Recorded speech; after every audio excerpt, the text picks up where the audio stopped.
This week's AEW Dynamite came to us from a raucous Knoxville Civic Auditorium, with Swerve Strickland promising us some violence, a big tag title match, and a major main event in PAC versus Cope in the battle of the one-syllable name, so let's just go. Will Ospreay open the show for us, with Kenny Omega following behind, with the return of Battle Cry as his theme song, and that is fine with me, because that is a banger. Omega and Ospreay traded some barbs, with Ospreay saying that despite their past issues, Ospreay is a changed man and is no longer with the Callis family.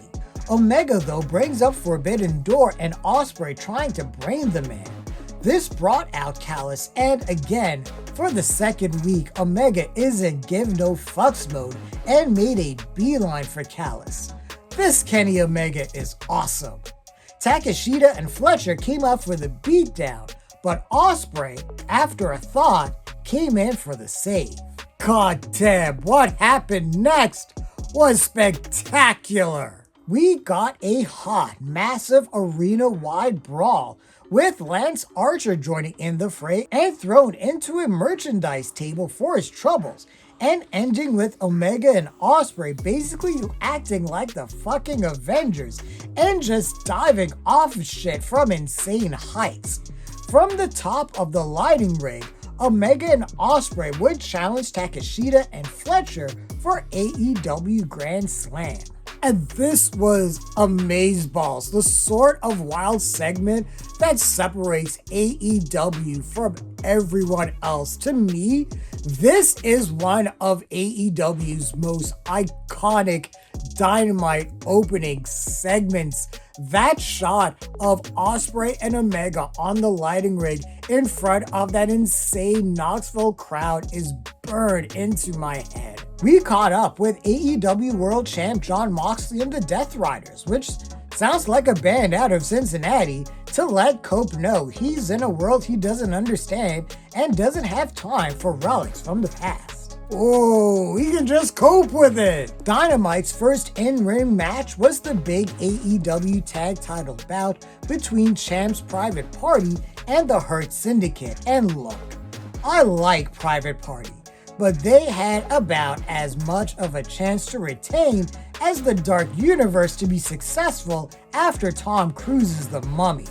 Private Party tried. They tried, man. But when a stereo dive attempt was reversed into double German suplexes on the floor, I pretty much got Brock vs. Cena at SummerSlam 2014 vibes. In the end, Lashley speared Cassidy out of his boots for the titles. And this was about as inevitable as ice in the North Pole for now. But seriously, this match was a super hit. This was the Hurt Syndicate's match to lose, and I just love watching Shelton and Lashley destroy fools. And the whole AEW tag team division is put on notice. I'm really interested in seeing what the Hurt Syndicate is going to do as kings of this division. Just turn them into Road Warriors 2K25 and I'll be a happy man. After we got a promo vid from Mariah May versus Toni Storm at AEW Grand Slam, we got perhaps the most Aussie moment in wrestling history between Harley Cameron and Toni Storm. Both of these women are treasures. Karen Jarrett attempted to calm Jeff Jarrett down before he would go out for a chat over some Knoxville nostalgia, name-dropping Jerry the King Lawler with intentions to move on from the ugly war of words with MJF last week because his focus is on Jon Moxley and the AEW title. This brought out Claudio casting Noli to jump Jarrett and declare that no one gets to Moxley without getting through him first. Jarrett then challenged Claudio for next week's Dynamite with a title shot coming if he wins. After a quick video highlighting Megan Bayne, we got a really fun match between Swerve Strickland and AR Fox, these two former friends turned rivals, with suplexes and moonsaults aplenty. TP Ricochet would come out for a distraction, but Prince Nana would chase him off with a hilariously huge pipe. Finally, the House of Call and Swerve Stomp would put Fox away. Post-match, Rick would threaten Nana with the golden scissors with promises that he and Swerve would meet face-to-face next week. And this was a fun match, a low super hit. Swerve still looks like an absolute star, and AR Fox is no slouch in the ring.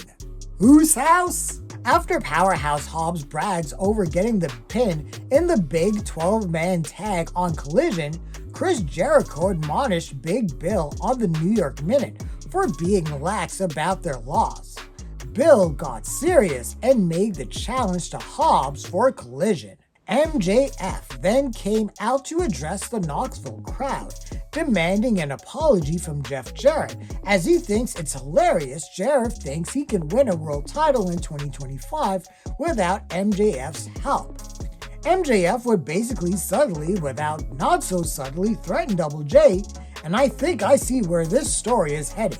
Next up was Hangman Page versus a local, enhancement talent. And in an interesting development, MJF simply backed off when Page entered. MJF don't want no part of that cowboy shit. But Page absolutely dismantled this poor boy. A squash I would place as a 7 on the Sid squash scale. Post-match, Page applied Christopher Daniels' Angel's Wings, which brought out the fallen Angel himself to express his regrets in agreeing to the Texas Death Match with Page, and that his neck is so damaged his doctors have advised him to never wrestle again. Daniel said he hopes Page can be happy before a dramatic exit, leaving Page to contemplate the consequences of his actions. And again, if this is indeed leading towards the end of Christopher Daniels' in-ring career, once more thank you, Fallen Angel. The three-way matches between him, AJ Styles, and Samoa Joe in TNA were some of the most inspired pro wrestling I have ever seen. We have Mercedes Moné in the back for an interview with all her title belts ready to take on a challenge for Australia. And motherfucking Harley Cameron arrived to challenge her in song. A really fucking catchy song at that. Moné denied Cameron because she hasn't won a match on AEW television. Look man, Harley Cameron is going to be a star, and having her basically hold her own with Moné in there was amazing to see. Next up was the second battle between Jamie Hayter and Julia Hart, and this was a good back and forth affair with missile dropkicks, Germans, half crabs, and crucifix bombs used in the name of violence. A rare moment of hesitation from Hart allowed Haiti to hit the Hate Breaker into Haterade to finish Hart off. The house doesn't always win. Post-match, Hayter gave props to the former TBS champ and said she is up for a rubber match whenever she is game. And I give this match a solid hit. I like both of these former women's champs, and I hope this little mini rivalry between the two will help to reignite them and heat them back up, because I really believe they both deserve to be consistently in title contention in the AEW women's division. We got Powerhouse Hobbs threatening to beat up Big Bill in the parking lot at Collision, which is the reverse of what we normally get at NXT. We were 2 for 2 on threats, as Swerve Strickland declared that he is coming for TP Ricochet's ass for what he did to Nana. We then got the trio of Brody King, Buddy Matthews, and Julia Hart, who say they have no leader, only violence. They will bark together and rise together.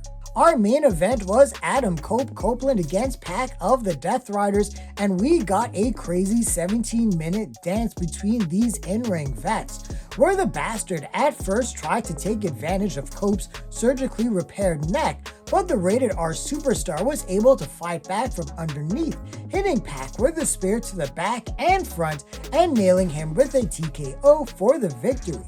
Post-match was an absolute nightmare for the babyfaces, as Moxley and the Death Riders popped up to show they had kidnapped FTR and destroyed the Rock and Roll Express. The Death Riders would then attack the Rated R superstar. Jay White would come out for the save, but Switchblade's efforts would go down in vain as he would be beat down as well. Mox would then get the Bulldog choke on Cope to knock him out, and the Death Riders would leave Knoxville as a victorious group. And I will give this match a high hit. It was good and it had its moments, but I will admit it was a little bit long in the tooth and slower pace for the style of match that AEW is used to. And I will say this, AEW, be careful that you don't go full NWO with your Death Riders and make them so powerful and beat down all the baby faces that there are no more credible baby faces up to challenge them.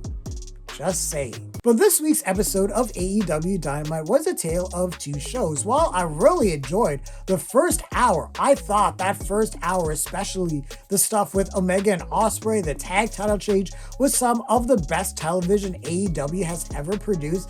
The second hour just wasn't as strong. While there were still some nuggets in there, anything Harley Cameron did, for example, but it didn't feel like it set the world on fire, and it definitely felt like a stopgap show. And that's okay, not every show has to be pay-per-view quality level, so I would give this episode of AEW Dynamite a super hit. Next week's Dynamite from Huntsville, Alabama should have some fallout from AEW Collision Homecoming, what happened with the Death Riders and their dominance, along with a couple matches with Will Ospreay up against the Machine Brian Cage and Double J Jeff Jarrett up against Claudio Castagnoli as we continue to march our way towards AEW Grand Slam Australia. What did you think of this week's edition of AEW Dynamite? Share your thoughts, leave your comments, like the video, subscribe to the channel, and don't forget to hit that bell icon so you can get notifications as well. Thanks a lot, everyone. Take care.